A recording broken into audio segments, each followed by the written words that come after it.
Trump चाचा ने भैया एक और तीर चला दिया है जो स्टॉक मार्केट में फिर से खलबली ला सकता है। लालम लाल का निशान जो इतने दिनों से आपने नहीं देखा है वो फिर से आ सकता है। देखो वो कह रहे हैं कि अगर उनकी चलती है तो अमेरिका से इनकम टैक्स वो खत्म कर देंगे। ये तो अच्छी बात है। लाल क्यों आएगा समझाता हूं। देखो भैया अगर खत्म कर देंगे तो इसका मतलब क्या होता है? सही में कर सकते हैं वो? देखो ये एक सपना जैसा है। मालूम क्यों? ट्रम्प के सपनों की दुनिया में सब कुछ पॉसिबल है। उनके हिसाब से वो जो करते हैं वही सही होता है। वो जो सोचते हैं उससे बेहतर कुछ हो ही नहीं सकता। लेकिन असली दुनिया में ऐसा नहीं चलता चाचा।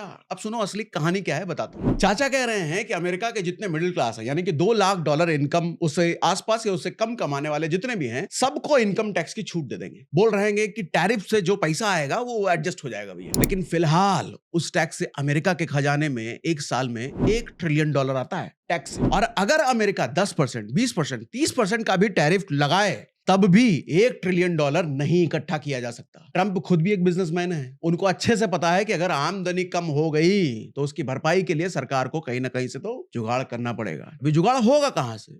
एक ही ऑप्शन है उनके पास, टैरिफ बढ़ाओ। टैरिफ को किया जा सकता है 35 से 40% तक। अगर 90 दिन का ये जो अभी पॉज लगा हुआ है उसके बाद वाकई टैरिफ बम फिर से फूटा तो भैया समझ लो स्टॉक मार्केट में फिर से जो हरियाली आपको दिख रही है ना ये लालम लाली में बदल जाएगी। सब कुछ सूखा पड़ जाएगा। इन्वेस्टर्स और ट्रेडर के बीच फिर से हाहाकार मचेगा और मार्केट की हालत फिर खराब होगी।